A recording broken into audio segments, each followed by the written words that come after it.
Assalamualaikum warahmatullahi wabarakatuh. Perkenalkan, kami CGP Angkatan 9 Kabupaten Garut. Nama saya Dede Solihat dari SMPN 1 Bayongbong. Rekan saya Anis Risurti dari SDN 1 Sinangparai. Dan yang satu lagi, saya Suendar Aryadi dari SMK Negeri 9 Garut. Pada hari ini kami akan melaksanakan tugas demonstrasi konseptual modul 2.3 praktek coaching. Nah, pengajar praktik kami adalah Pak Lutfi Pauji dan fasilitator kami Pak Andri Kurniawan Purnama. Selamat menyaksikan.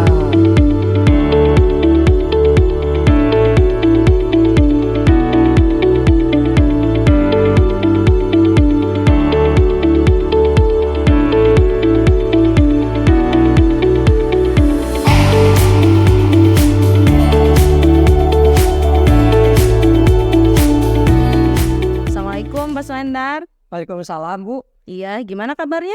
Alhamdulillah baik, Ibu. Bagaimana kabarnya? Alhamdulillah baik juga ya.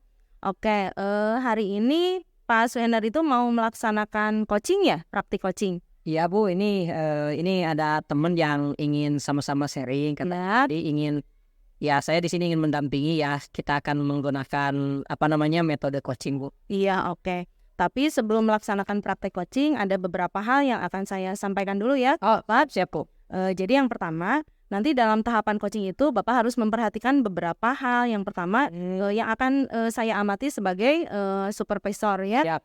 Jadi yang pertama adalah apakah Bapak itu melakukan proses coaching itu tahapan-tahapannya sesuai dengan tahapan Tirta ya. Nanti itu akan saya amati. Kemudian apakah Bapak sudah memiliki kompetensi-kompetensi yang memang sudah ada pada coaching itu. Kan ada 3 kompetensi Pak ya yang harus dimiliki oleh coaching. Dan yang paling terakhir ini yang harus Bapak perhatikan dalam proses coaching nanti Bapak harus memperhatikan prinsip dari coaching. Nah, prinsip dari coaching itu diantaranya kemitraan, kemudian proses kreatif, dan yang berikutnya memaksimalkan potensi. Itu yang pertama ya.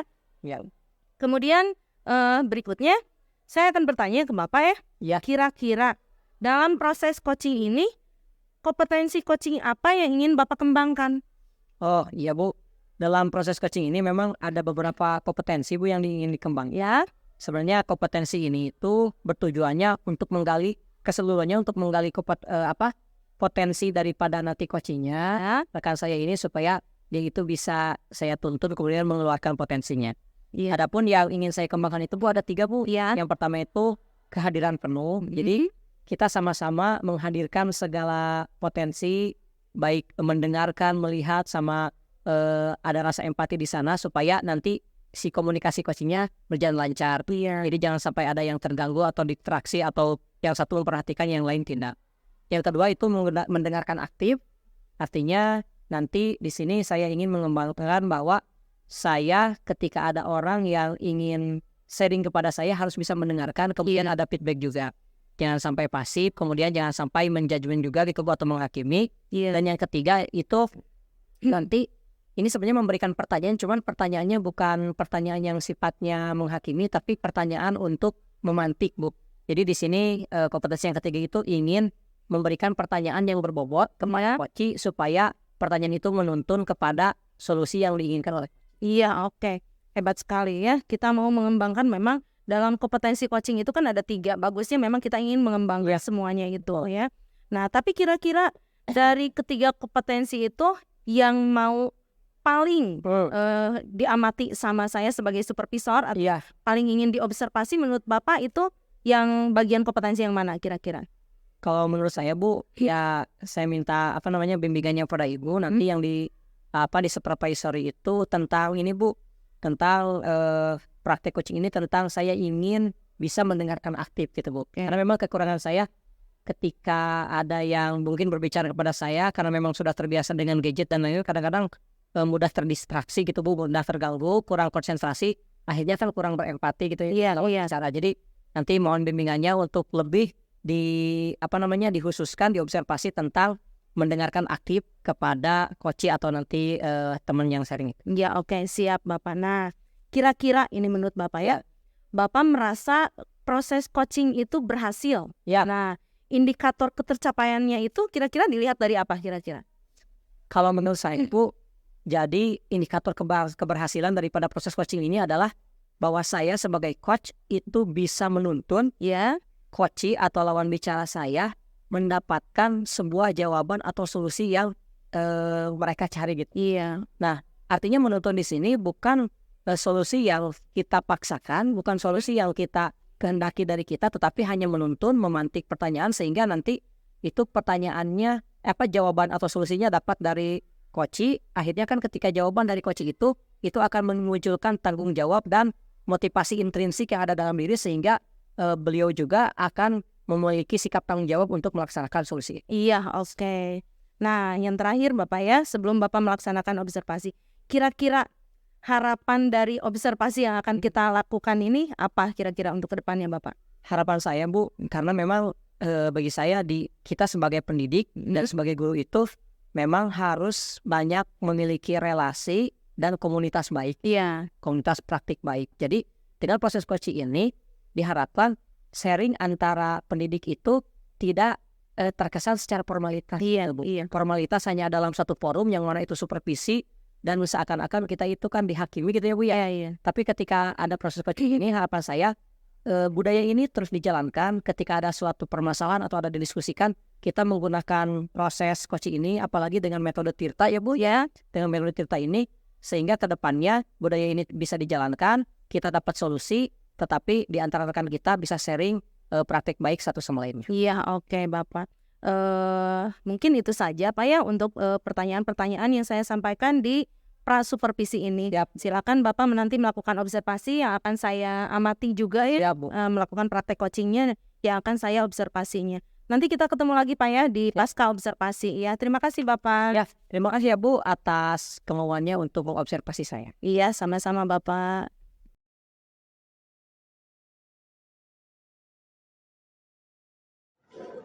Oke, Assalamualaikum, selamat siang Bu Anis. Waalaikumsalam Pak Suhenda, selamat siang.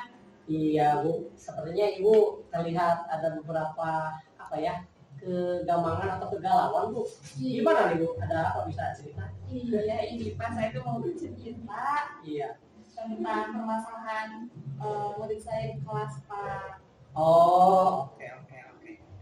Bu, ini di sini tidak apa-apa kita karena tadi Ibu memiliki permasalahan, kita akan melakukan proses coaching. Bu, Nggak tahu kalau Pak dengan senang hati. siap. Oke, Bu, yang pertama nanti di sini saya akan hanya memberikan beberapa mungkin pertanyaan-pertanyaan yang sifatnya menuntun ya Bu ya. Iya. Nanti kita akan cari solusinya bersama-sama. Coba Bu cerita deh kira-kira gimana apa yang ada yang menurut Ibu itu menjadikan permasalahan.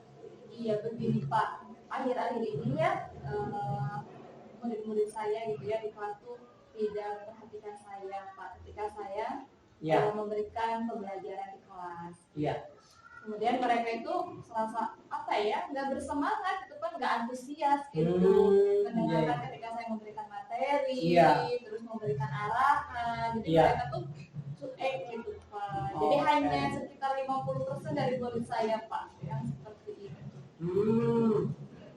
Menurut Ibu kira-kira itu hanya ada di pelajaran Ibu atau ada di semua mapel? Kalau menurut saya ada di pelajaran saya sih Pak. Oh, oke. Coba Ibu kalau melihat seperti itu, apa yang sudah Ibu lakukan sampai saat ini kira-kira apa? Yang kira-kira model atau metode pembelajaran Ibu sekarang itu kira-kira seperti apa, mungkin nanti kita bisa diskusikan. Iya sih Pak, kalau saya ingat lagi ya Pak model pembelajaran yang saya lakukan di kelas gitu model pembelajaran semangat Pak. Saya sering gitu memberikan metode semangat ke murid saya, sehingga kan murid-murid saya monoton, dia memberikan materinya monoton, bosen gitu, jadi tidak ada ramainya gitu di kelas tuh. Ya memang sih Bu, permasalahan seperti monoton itu sebenarnya Ibu juga jangan terlalu khawatir, jangan terlalu menyalahkan Ibu, karena itu sebenarnya permasalahan di semua guru juga mungkin pernah yang melakukan itu. Tapi kira-kira Ibu pernah nggak gitu melihat teman atau melihat dari beberapa sumber, ada nggak metode yang bisa diterapkan selain di menggunakan ceramah di kelas Ibu mungkin gitu? Iya. Saya sempat lihat ya Pak ya, model pembelajaran teman-teman saya gitu ya, mereka sejauh saya pembelajaran di kelas. Mereka itu mengaplikasikan ya metode video pembelajaran dari YouTube, kemudian menggunakan puisi, kemudian menggunakan TikTok kan banyaknya sekarang mah yang kreatif itu ya mengeser gitu ya media pembelajarannya itu melalui IG, terus TikTok itu jadi bisa diadopsi sama kita sebagai pengajar.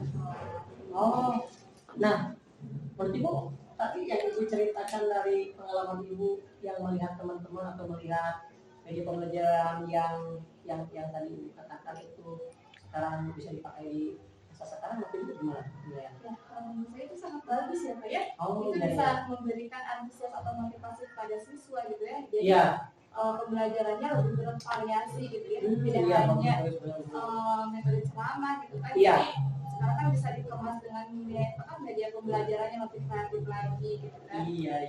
Kalau sekarang mah ya bukan lagi booming ya. Kalau sekarang lagi digencar-gencarkan kan metode pembelajaran berdiferensiasi ya Pak ya. Iya betul.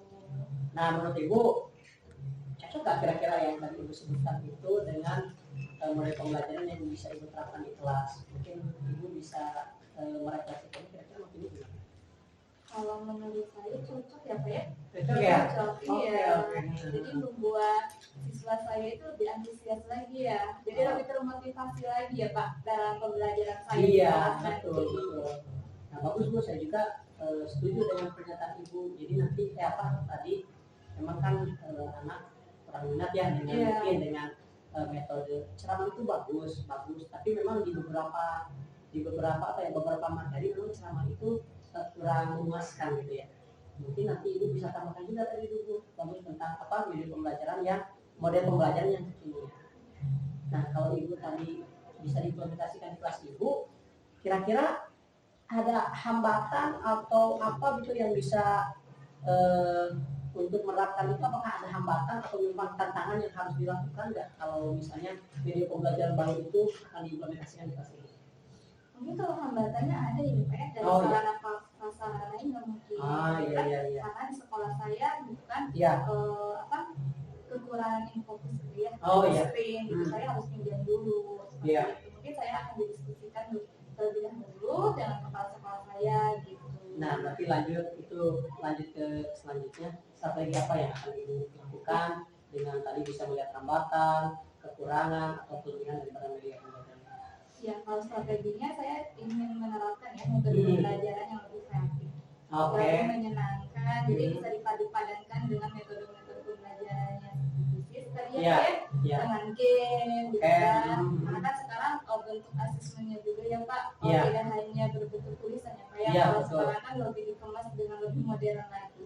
Nah saya ingin mengaplikasikan itu semua gitu Pak kepada murid-murid saya, jadi lebih antusias lagi dalam belajar pembelajaran saya di kelas. Itu sih komitmen saya atau rencana saya ke depan. Gimana nih, Ibu udah mendapatkan pencerahan atau bagaimana? Sudah sejauh ini Pak. Iya. Jadi tadi kesimpulannya kalau yang saya tangkap memang tadi awalnya kita itu masih terpatok pada model pembelajaran ceramah gitu ya Bu ya. Mungkin nanti Ibu juga tadi mengatakan jadi bisa diimplementasikan media atau model pembelajaran yang baru. Bagus Bu. Itu selanjutnya kira-kira dalam proses ini kira-kira siapa dan yang dapat membantu atau menjaga komitmen Ibu kan tadi berkomitmen untuk menjaga pembelajaran ini untuk lebih kreatif. Kira-kira siapa yang bisa membantu terhadap komitmen itu? Semua pihak mungkin ya Pak ya. Yang pertama dari sarana prasarana itu adalah pendidikan sekolah ya yang nanti menjadi Ibu pimpinan gitu ya, berkomunikasi juga. komunikasi, kemudian dengan sejawat gitu Iya. kan, saling sharing gitu kan, media pembelajaran yang lebih kreatif di kelas, Iya. kemudian sama murid gitu Iya, ya. betul. Saya harus lebih berkomitmen lagi dengan saya untuk memberikan umpan balik kepada saya, evaluasi kepada saya ketika cara saya mengajar di kelas itu seperti apa. Oke, bagus Bu. Wah, ini luar biasa sekali. Sebenarnya Ibu juga ini udah memiliki jawaban yang luar biasa, solusi-solusi atas itu. Terakhir mungkin Bu, tadi apa yang kita diskusikan ini, selanjutnya di coaching ini tadi kita sudah berdiskusi, Ibu sudah mendapatkan solusinya Ibu ya. Kemudian kira-kira tindak lanjut daripada coaching ini ke depannya menurut Ibu kita baiknya seperti apa Ibu melakukan coaching ini? Mungkin ada masukan dari saya sebagai coach atau mungkin dari segi pertanyaan atau lainnya bagaimana? Iya, tindak lanjutnya untuk di coaching berikutnya ya Pak. Ya, Di betul. coaching berikutnya mungkin ya kita sebagai coaching, Ya. saya rasakan sebagai coaching ketika di coaching sama Bapak saya merasa nyaman. Oke. Saya merasa terbuka gitu Iya, ya. Saya bisa menceritakan permasalahan saya di kelas itu dengan bukan jujur ya, dengan penuh gitu ya Pak. Iya, Karena iya. saya mengharapkan ada solusi bagi saya Iya, sendiri betul. gitu kan. Untuk tindak lanjut nanti. Tadi Ibu dapat solusinya tidak? Iya, alhamdulillah Oke, saya dapat siap. solusinya sendiri gitu kan. Kemudian saya ingin apa ya lebih rileks aja Pak gitu ya, nanti Oh, ke depannya. Terus pertanyaannya sudah menggali saya ya Pak ya. Oh, iya, Pertanyaan siap, yang diberikan sama Bapak udah menggali jawaban-jawaban dari diri saya sendiri gitu kan, untuk lebih terbuka lagi. Oke, siap. Bu Anis, terima kasih. Sama Bapak. Proses coachingnya sudah selesai. Tadi Ibu tetap semangat, Ibu pasti bisa mengimplementasikan apa yang Ibu komitmenkan hari ini. Nanti kita ketemu lagi ya di coaching berikutnya. Nanti kita tinggal kita saling refleksi dan mungkin kan pasti ada evaluasi ya. Iya. Ada tantangan, ada apa kan, nggak apa-apa, nanti kita sharingkan lagi. Iya. Terima kasih Bu Anis, tetap semangat ya. Sama Bapak, terima kasih Ya. atas waktunya, mohon maaf. Ya.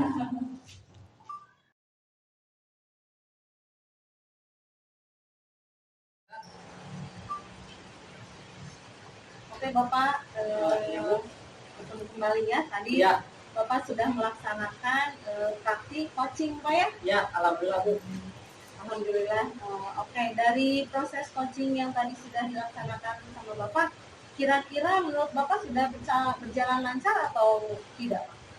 Alhamdulillah Bu, secara umum berjalan lancar. Kalau tadi saya merasa bahwa saya juga sudah sudah melakukan alur sesuai dengan metode coaching kita Bu. Ya. Kemudian dari coaching juga saya melihat memang coaching juga antusias, kemudian dia juga bisa mendapatkan umpan balik dan merasa puas dengan coaching saya, dengan indikator bahwa bisa mendapatkan solusi dari apa proses coaching tadi. Iya, oke Bapak. Nah, dari hasil coaching tadi ada sedikit pertanyaan untuk Bapak ya. Siap. Kira-kira indikator ketercapaian coaching tadi yang Ya. Bapak inginkan itu Bapak merasa tercapai nggak? Kalau menurut saya tercapai Bu, karena kan di awal ketika observasi dengan Ibu bahwa indikator pencapaian coaching saya itu adalah bahwa saya bisa menuntun coaching saya itu kepada solusinya. Iya. Dan tadi mencoba untuk membuat pertanyaan itu dan akhirnya tadi Bu Anis bisa mendapatkan solusi dari permasalahan di kelas bahwa memang di kelas pembelajarannya awalnya kurang menarik, kemudian mendapatkan solusinya yaitu harus menjalankan atau mengimplementasikan metode pembelajaran yang baru yang lebih menarik. Iya, oke Bapak. Izinkan saya Bapak untuk Siap. menyampaikan catatan hasil Oh, ya. observasi ya Pak ya. Siap Bu. Jadi tadi saya sudah mengobservasi dari praktek coaching Bapak sesuai dengan model Tirta Pak ya. Nah, untuk tujuannya tadi Bapak, tujuan yang ingin dicapainya itu sudah ada Ya. dan sudah sangat bagus. Kalau menurut saya Siap. sudah sesuai Pak ya dengan tujuan Siap. coaching. Kemudian untuk tahapan identifikasi, tadi ada beberapa pertanyaan dari Bapak yang Ya. memang menurut saya itu bisa menggali potensi dari coaching itu, serta coach di sini tadi Bapak memberi respon pada Ya. situasi permasalahan yang memang dihadapi oleh coaching, sehingga itu bisa membangun keakraban dan kepercayaan Pak ya. Siap. Kemudian untuk rencana aksi tadi Bapak mengajukan beberapa pertanyaan-pertanyaan yang memang akan dilaksanakan oleh si coaching itu Ya. ya. Itu tadi sudah ada. yang terakhir untuk tahapan tanggung jawab juga itu sudah diungkapkan juga tadi sama Coach, ke depannya nanti akan seperti apa. Itu untuk observasi yang saya lakukan pada model tahapan Tirta ya. Kemudian untuk, nah ini tadi kan Bapak ingin mengembangkan tiga kompetensi Pak ya, tiga kompetensi inti dari coaching. Menurut saya langkah-langkah dari model Tirta itu yang tadi Bapak laksanakan pada proses coaching itu hampir ketiga-tiganya sudah muncul Pak ya. Misalnya untuk kehadiran penuh, itu di situ Bapak sudah mampu menghadirkan penuh dalam praktik coaching ini. Karena di situ dua-duanya terlihat benar-benar sangat fokus Pak ya. Kemudian untuk mendengarkan dengan aktif, nah ini yang menarik untuk saya. Bapak di situ mampu mendengar aktif dengan rasa ya. Jadi dengan rasa itu jadi tadi Bapak memperhatikan pembicara, mendengarkan, kemudian Bapak juga tadi memberikan seperti sinyal-sinyal kayak anggukan ya, kayak ada kontak mata, kemudian ada juga yang pas terakhir Bapak seolah-olah seperti yang merangkum seluruh percakapan itu dengan ungkapan. Jadi begini Bu, itu adalah suatu tanda kalau Bapak itu mendengarkan dengan rasa. Itu menurut saya sudah sangat baik. Dan untuk pertanyaan-pertanyaan yang berbobot, menurut saya pertanyaan yang diberikan oleh Bapak tadi itu sudah mampu menuntun Coach untuk menemukan solusinya dalam memecahkan permasalahan yang dihadapi. Menurut saya itu ketiga-tiganya sudah sangat baik Pak ya, kalau dari hasil observasi saya. Kemudian untuk yang terakhir, Bapak mungkin kira-kira ya, Bapak kan sudah melaksanakan proses coaching tadi. Kemudian ada juga yang sudah dilaksanakan observasi dari saya. Menurut Bapak sendiri ini dari pemikiran Bapak, masih ada kekurangan nggak sih dari proses coaching Bapak itu? Ya, baik Bu, terima kasih tadi atas penilaian observasinya, dan semuanya juga Ibu sudah memperhatikan, dan itu kan menjadi refleksi nanti bagi saya, termasuk saya menilai diri saya sendiri masih banyak kekurangan Bu, masih banyak kekurangan. Pertama dari segi pertanyaannya, nanti masukan atau kedepannya itu bisa lebih dalam lagi penilaiannya, sehingga nanti bisa membuat potensi coaching lebih lebih keluar lagi. Yang kedua, dari segi komunikasi lagi mungkin ditingkatkan, mulai dari rasa feedback, kemudian empati, kemudian rasa saling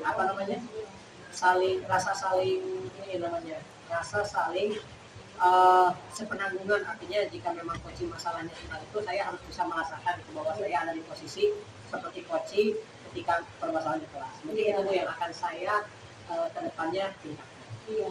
Nah, menurut Bapak ya, rencana tindak lanjut yang akan Bapak lakukan setelah praktek coaching ini apa?